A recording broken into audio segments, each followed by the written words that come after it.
We're broadcasting live right now. Hello everybody in Periscope land. Alright, let's start recording. I'll let you know when okay the... with you, cameraman. Yeah. Let's start when somebody joins. Okay. So right now we have 0. That sounds like a good idea. We have our first Can you hook up my joinee phone? right now. And Frank, you can join in now also. Hello everybody joining us. We're going to start recording in a couple seconds. Bring your questions.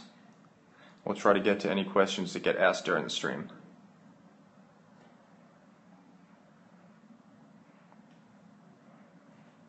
Keep them safe for work, but fun. It's just Frank and Diana this week, so you're in for... There we are. Hi, Istanbul. We're waving to Istanbul right now. Oh, we have some acrylic You know that Istanbul text is, also. at least to my knowledge, the only city on 2 separate continents. Interesting. Yeah. Hi, everybody. Formerly Constantinople, of course. You want to start? Alright, let's do it. So you want me to count it down? You don't have to count it down. You can just jump right into it. Okay. Sounds good.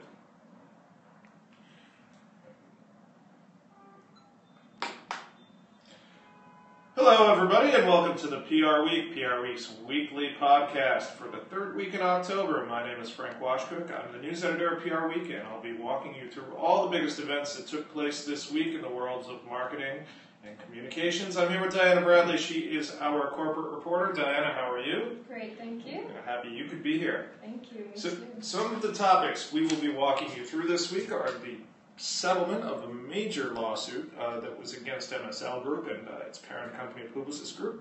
We'll be talking about a big technology sector people move, and somebody going from PayPal to take over the helm of communications from Facebook Messenger.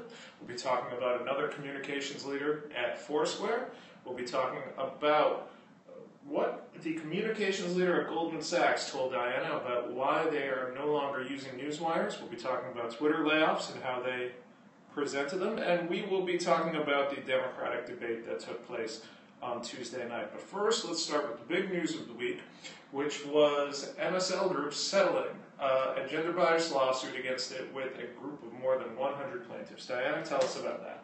Sure. So they reached a proposed settlement with the plaintiffs valued at nearly $2.9 million. And it resolves the claims of pay and pregnancy discrimination of more than 100 female MSLGroup employees. I think you just said that, I'm sorry. That's okay.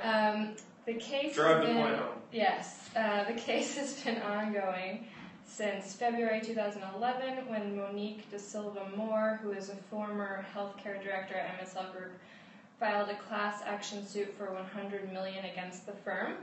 It alleged that MSL and Publicis paid female professionals less, did not promote women at the same rate as male counterparts, and conducted discriminatory demotions, terminations, and reassignments for female staffers during the agency's 2009 reorganization.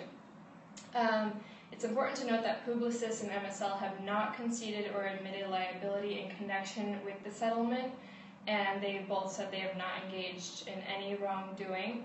In response to the settlement, MSLGroup said they're confident that their workplace policies and practices are lawful, correct, and non-discriminatory, and they also added that they're fully committed to the fair, equal, and respectful treatment of all of their employees. So let's look at it by the numbers for a second. There are more than 100 people involved in the settlement, and the settlement is $2.9 million. And I think we ran the math on it, and it comes out to the high 20,000s if you split it evenly among 101 people, or something like that. And they were seeking $100 million. Yeah. So it's probably a settlement the plaintiffs might not be that thrilled with, just looking at it by the numbers, right? I'm not a legal expert, but $2.9 million does seem like a large amount of money for any company to be paying out, so I can't imagine that Publicis and MSLGroup are thrilled to be doing it, even though plaintiffs were seeking a lot more. Yeah, they did add that they were happy to kind of have this behind them because sure they they no are. longer have to pay the fees to, have it ongoing. Yeah, it was something that was mentioned a few years ago when Publicis and Omnicom were about to merge, and then of course never did. but it was something that was mentioned by analysts, and a part of the various moving parts they were watching, in that what would happen with this lawsuit. So interesting to see it's resolved. I'm sure MSL and Publicis are thrilled it's behind them, like you said. All right, let's move on to the next topic, and that is a major people move in the tech PR sector. Diana, bring us up to speed on that. Sure. So Facebook hired PayPal VP Christina Smedley as Director of Communication Fisher, who in the interim will lead PayPal's global brand marketing team, and Corporate Affairs VP Franz Pasch, who will now head global communications. And she's an Edelman veteran. Yeah. Christina is. Yeah, she worked there for quite some time, I think, and she was like on and off there. She started there in 1993 to 1996, and then she returned in 2005 and worked there until 2012. She was most recently the EVP and Global Chair of Consumer Marketing. Interesting that she's taking over Facebook Messenger and communications for it. That's an interesting thing. Definitely. I think I use Facebook Messenger a lot more than I actually use Facebook. It's good for communicating with large groups of people and not running up, absurd text messaging fees, and especially if you have friends overseas, which you do, I do. Friends and family members. It's a tool for that. Be interesting to see what she does with it among the... I can't think of any major issues that come up with Facebook. Yeah, I'm really interested in what exactly she'll be focused on. Right. They weren't able to give us any... Other than its integration into the app, into Facebook at large. Maybe they're doing more with it. Maybe this is like a sign that something major is about to happen. Something to keep an eye on. Yeah. Okay, let's talk a little bit more. Foursquare has a new communications director. If you remember, their previous communications director left earlier this year, but the new one is Dorothy Jean Chang. She is a partner at Liberty City Ventures, which is a firm she founded in 2012. She was also at Brew Public Relations, and she's also worked at Edelman Dukas Public Relations and Tex 100. Liberty. He used it, and then he was very sad when they took away the mayor. Really? Thing. Yeah, I don't know why. I didn't even realize that they had taken it away. Yeah, they took it away and then they put it back. They brought it back because people were upset. And let me guess, it was never the same. It was never. Well, actually, I think now it's kind of back to its roots. Don't quote me on that. I don't really know what I'm talking about. But I know the whole swarm thing that's kind of taken off, and I don't really use that app though. I remember that it was always fascinating to see who were the people that would check in at every little single place they went, like the drugstore and the laundromat and things like that. Yeah, and then they were all in on you could Foursquare. be robbed. That's right. You can be robbed if you use Foursquare obsessively. Yeah. Brendan Lewis was their previous communications director, communications leader. He had a different title. He moved to Shazam earlier this year, and from Shazam, he moved on to the Pramana Collective, which is a tech sector consultancy heavyweight. I don't want to call them an agency because they would say they have an untraditional model. So one thing that she talked about doing that's interesting is they are going to use things like Foursquare's data for predictive analysis, things of that nature, about how people are moving around, where they're eating, things like that.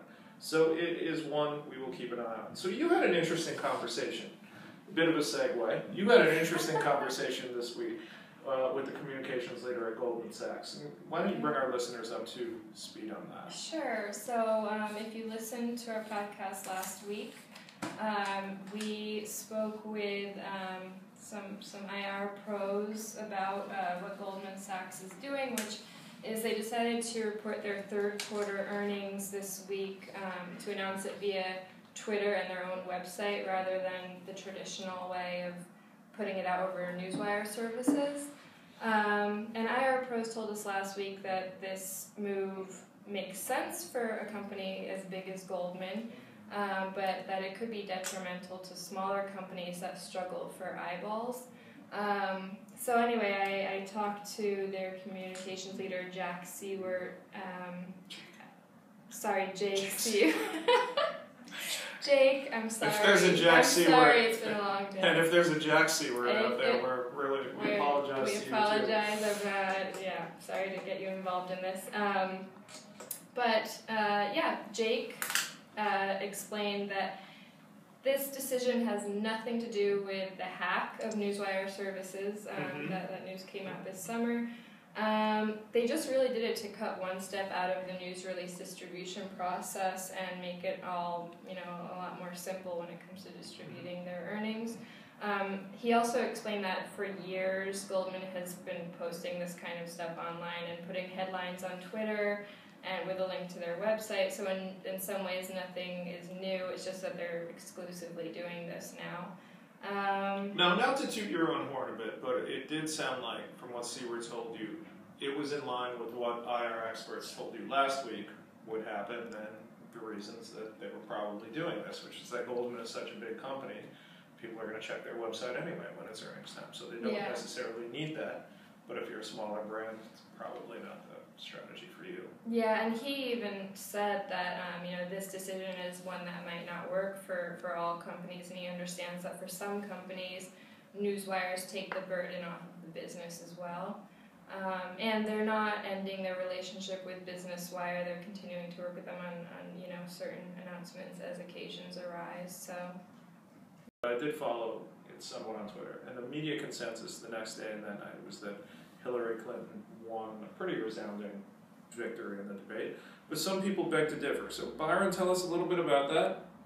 Sure. So if you were watching, CNN had a live poll up for some point during the debate, and the viewers were giving Bernie Sanders a pretty decisive lead in who they thought was performing the best. At one point, he had around 80% of people that voted in the poll saying that he was performing well, or the best of all of them. Of course, that could also be because he has such a huge social media following and they're really active, and he mobilized people to get out the vote there. And he also purchased the top Twitter trending hashtag, which is a very expensive buy for him. So debate with Bernie was one of the trends that I think almost everybody on Twitter at the time would have seen if they were on Twitter. That's a big buy and could have influenced live result polls. The next day, like Frank, you said, pundits said that Hillary Clinton basically took it. I think it's interesting because the candidates weren't really attacking each other. In the Republican candidate debate,